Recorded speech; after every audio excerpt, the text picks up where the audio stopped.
Oke, baik. Bismillahirrahmanirrahim. Assalamualaikum warahmatullahi wabarakatuh. Selamat pagi, salam sejahtera bagi kita semua. Pada kesempatan kali ini kita akan belajar tentang atau membuat ya, atau belajar membuat peraturan perusahaan.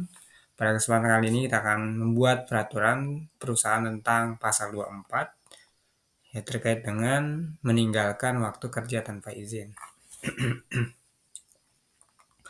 Jadi karyawan yang meninggalkan waktu kerja dengan tidak mendapatkan izin dari perusahaan terlebih dahulu akan dianggap tidak hadir atau mangkir ya. Dan kepada karyawan yang bersangkutan dapat dikenakan sanksi berupa teguran lisan ya. Karena memang kita itu terikat ya dengan perusahaan karena perusahaan itu butuh kita dan kita juga butuh perusahaan saling membutuhkan. Maka untuk itu kita harus bisa mengelola kita sendiri gitu teman-teman ya. Bahwasannya ketika kita ada uzur ya, ada keperluan ya, kita harus izin ya. Izin dulu gitu ya. Jangan sampai pleng gitu tanpa ada informasi gitu kira-kira. Jumlah hari ketidakhadiran sebagaimana dimaksud dalam ayat 1 pasal ini akan diperhitungkan sebagai cuti tahunan. Nah, jumlah hari ketidakhadiran sebagaimana dimaksud dalam ayat 1 pasal ini akan diperhitungkan sebagai cuti tahunan. Nah, jadi misal nih si karyawan itu tidak hadir tanpa izin gitu ya. Nah, maka sebagai apa namanya sebagai gantinya dia tidak mendapatkan hak cuti cuti tahunan gitu kan, ditukar atau enggak di istilahnya diberikan keleluasaan. Ini kebijakan perusahaan gitu ya. Perusahaan saya gitu ya, yang saya rancang gitu ya. Jadi perusahaannya tergantung perusahaan gitu ya. Itu terkait dengan meninggalkan waktu kerja tanpa izin. Berikutnya adalah tentang bab upah ya. Kita akan bahas tentang pengupahan, pemberian honor atau upah. Di sini ada sistem pengupahan. Upah karyawan bersifat pribadi yaitu hanya meliputi hubungan antara karyawan dan perusahaan sehingga keterangan mengenai upah bersifat rahasia. Jadi siapapun ya kita nggak bisa kasih tahu gitu dan ini untuk penggajian sistem pengupahannya itu hanya karyawan dan perusahaan gitu ya. Ya, oke gitu ya. Jadi nggak usah bocor dan seterusnya gitu ya. Karena untuk menghargai satu sama lain. Bisa aja kan kita baru masuk situ gajinya langsung gede misal nih yang udah lama itu baru juga 10 juta kita udah 20 juta gitu ya kan untuk apa namanya untuk itu kita harus bisa mengelola diri kita gitu ya. Besar upah karyawan ditetapkan oleh perusahaan dan karyawan berdasar perjanjian kerja atau kesepakatan bersama. Nah, besaran upahnya itu berdasarkan kesepakatan. Arti kata manajemen itu, manajemen kinerja itu karena ada kesepakatan gitu ya. Nah, di sini ketika memang besaran upah karyawan ditetapkan oleh perusahaan. Sama ya terkait dengan pengupahan juga harus ada kesepakatan antara perusahaan dan karyawan. Si perusahaan yang akan memberikan pekerjaan dan upah, si karyawan yang akan menerima tawaran dari pekerjaan itu sekaligus gaji yang ditawarkan. Nah, gitu ya, berdasarkan perjanjian kerja atau kesepakatan bersama. Gitu. Misal nih karyawan merasa gajinya kecil ini nggak usah, gitu ya. Kenaikan upah karyawan ditetapkan oleh perusahaan berdasarkan keputusan perusahaan dengan mempertimbangkan jabatan, golongan, evaluasi kerja, masa kerja, pendidikan, dan kompetensi kerja. Nah, untuk masalah kenaikan upah karyawan ditetapkan oleh perusahaan berdasarkan keputusan perusahaan dengan pertimbangan tadi ada jabatannya. Oh, jabatannya nih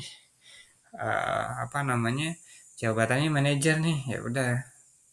Golongannya nih, golongan itu bisa dikaitkan dengan pendidikan, teman-teman.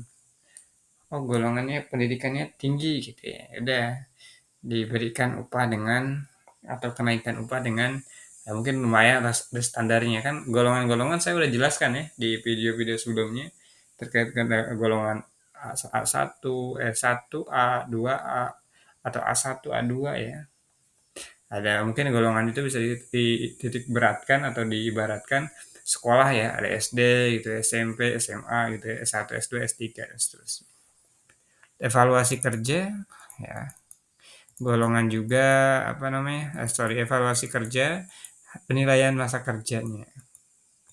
Oh, masa kerjanya bagus nih, ya udah kita kasih upah, kita naikkan upahnya dengan nominal sekian gede gitu. Masa kerja, pendidikan, dan kompetensi karyawan. Tadi ya pendidikan juga dibahas ini. Kalau golongan itu bisa juga sih dari masa kerja biasanya, itu atau jabatan gitu ya. Jabatan golongan sama aja. Nah, pajak penghasilan atas penerimaan upah karyawan akan dipungut oleh perusahaan berdasarkan peraturan perundang-undangan yang berlaku tentang perpajakan ya. Pajak penghasilan atas penerimaan upah karyawan akan dipungut oleh perusahaan berdasarkan peraturan perusahaan atau peraturan undang-undang. Jadi kita itu ketika kita kerja, kita tuh sebenarnya secara tidak langsung kita memberikan pajak pada negara melalui pembayaran ya pajak. Nah, kenapa kita tuh diwajibkan untuk membawa NPWP ya? Karena untuk menyetorkan pajak kita kepada negara biasanya melalui melalui si perusahaan gitu ya. Nah, di sini juga kita bahas tentang pasal 26 tentang komponen dan pembayaran upah. Karyawan berhak untuk memperoleh penghasilan yang layak dari perusahaan atas pekerjaan yang telah dilakukan, yaitu jumlah penerimaan atau pendapatan karyawan dalam bentuk upah maupun non-upah dengan ketentuan. Yang pertama ada upah terdiri dari upah pokok, tunjangan tetap, tunjangan tidak tetap. Ya, terus lagi ada pendapatan non upah terdiri atas tunjangan hari raya, ya, bonus, uang pengganti, gitu. Sering ya teman-teman sering dengar bonus biasanya per tahun tuh ada tuh. Tunjangan hari raya juga ya setahun sekali biasanya. Uang pengganti fasilitas kerja ya uang baju, uang sepatu dan seterusnya. Tunjangan tidak tetap, tunjangan tidak tetap itu biasanya di slip gaji ya. Tunjangan tetap, tunjangan jabatan biasanya upah pokok gitu. Upah pokok itu gaji pokok gitu ya. Sepertinya saya udah jelasin ini juga deh, cuman ya udah nggak apa-apa ya. Jumlah dan cara pembayaran upah sebagaimana dimaksud dalam huruf A. Nilai upah pokok bersifat tetap, besarannya ditentukan berdasarkan perjanjian kerja atau kesepakatan di antara perusahaan dan karyawan. Untuk gaji pokoknya nih, perusahaan akan memberikan gaji 10 juta nggak apa-apa. Oke, saya tekan kontraknya. Saya contoh seperti itu. Terusan nilai tunjangan tetap bersifat tetap ya, dan jenis dan besarnya ditentukan berdasarkan keputusan perusahaan. Nah ini dia. Terkait nilai tunjangan ya, tunjangan jabatan, tunjangan kinerja dan seterusnya itu di apa namanya itu ditentukan oleh perusahaan. Nilai tunjangan tidak tetap bersifat tidak tetap dan jenis dan besarannya ditentukan berdasarkan keputusan perusahaan. Sama juga ya. Perhitungan upah dilakukan berdasarkan satuan waktu per bulan dan pembayaran wajib dilakukan pada setiap tanggal terakhir bulan berjalan dengan ketentuan jika waktu pembayaran upah jatuh pada hari libur resmi maka upah wajib dibayarkan pada hari terakhir sebelum hari libur resmi. Misal mau tanggal 31 itu eh, apa tanggal 31 itu contohnya hari Minggu ya. Tanggal 29-nya hari Sabtu. Maka kita wajib penggajian itu dari tanggal 28 ya. Di hari Jumat berarti begitu ya. Upah wajib dibayarkan dalam mata uang rupiah. Oh ini udah ya teman-teman ya. Tuh udah banyak ya.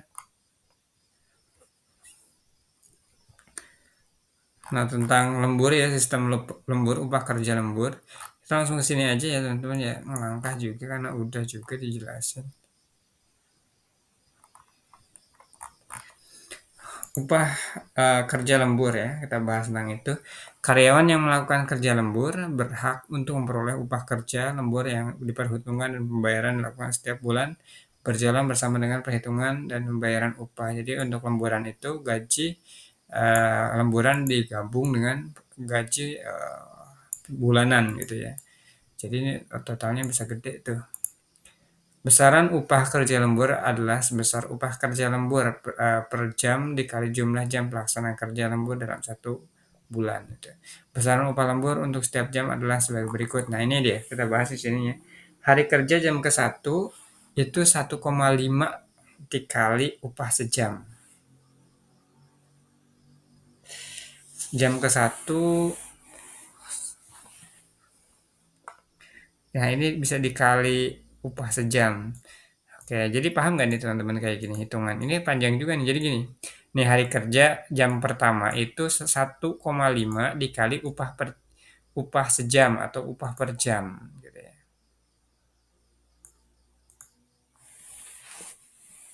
Misal lemburannya 50.000 nih, kira-kira berapa tuh? Berapa nih? Jadi lemburannya per jamnya itu 100.000 lah ya. 100.000 nih dikali 1,5 tuh. Itu sejamnya tuh ya.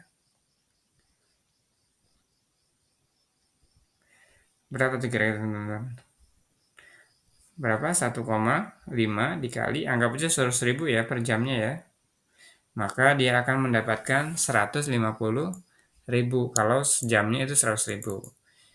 Di jam kedua ya, kita kan lemburan itu biasanya 2 jam lah ya maksimal ya. Tapi terserah mau mau 2 jam, 3 jam kalau kuat ya maksimal 2 jam lah ya. Karena kita manusiawi. Nah, kalau 2 jam itu berarti dikali 2. Misal kali tadi 100.000 upah sejamnya itu ya, dikali 2 berarti 200.000 gitu. Oke, berarti kalau 2 jam itu, jam kedua itu 200.000.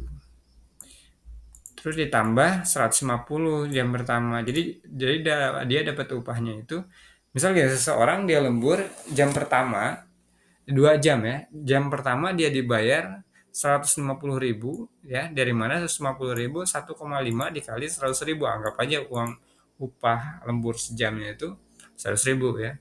Di jam keduanya dia mendapatkan 200.000. Dua dikali upah sejam tadi 100.000. Maka dia mendapatkan apa namanya upah lembur ya, upah lembur senilai 350.000 di hari kerja hanya 2 jam ya. Oke, 2 jam digaji 350.000 gede lah ya, mending lembur ya timbang kerja ya. Nah, di sini misalnya kan ini contoh tuh ya. Istirahat mingguan dan hari libur resmi. Nah, ini lebih parah lagi nih gajinya. Dikali lipat-lipatkan. Kan gini kan teman-teman pernah dengar nggak ya ketika apa namanya? Ketika seseorang dia lemburan di PT itu ya. Oh, biasanya kalau di PT itu katanya di 2 kali lipatnya lemburannya, 3 kali lipatnya, 4 kali lipatnya, bahkan banyak lah ya dan seterusnya. Nah ini saya sampaikan ya. Jadi sekarang kita bahas tentang istirahat mingguan dan hari libur resmi. Jadi libur full tapi kita masuk gitu. Misal jam ke 1 sampai dengan jam ke 8 itu upahnya dikali 2. Nah, misal gini, di hari libur, entah itu Sabtu Minggu ataupun hari tanggal merah, di hari raya dan seterusnya. Kalau hari raya biasanya lebih banyak lagi tuh kelipatannya biasanya begitu ya. Nah, gimana sih cara hitungnya gitu ya. Jadi kita misalnya hari Minggu kita masuk lembur ya. Nah, kita kan libur di hari Minggu tuh ya. Kita masuk nih lembur diperintahkan lembur gitu ya. Nah, jam pertama sampai jam 8 itu dikali 2 ya. Dikali 2 dari upah lembur ya. Misalnya upah lemburnya 100.000 dikali 2 2 apa? Dikali 2 berarti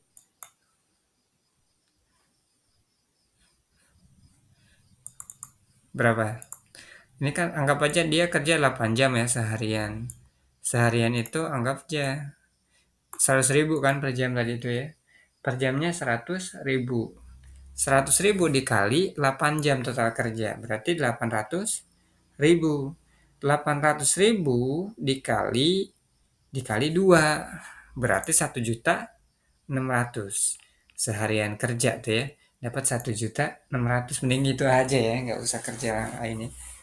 Nah, misalnya dia pengen lembur lagi setelah lembur jam normal kerja harusnya ini tuh anggapannya lembur lembur kerja gitu ya. Jadi full ya 8 jam. Tambah lagi dia pengen lembur nih. Ya. Dia pengen lembur 1 jam aja misalnya sampai jam 9.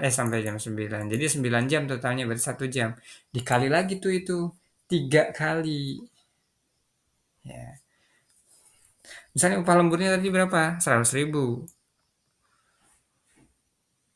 dikali 3, 300.000.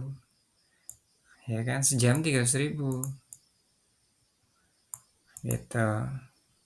Tadi 101.600.000 tadi itu ya. Iya 16 ditambah 3 sekitar 1.900.000. Nanti dia bisa dapat anggap aja 2 juta lah ya. 2 juta dalam 1 hari masuk. Kira nggak kira-kira teman-teman? Nah itu ya, kan kelipatan deh ya.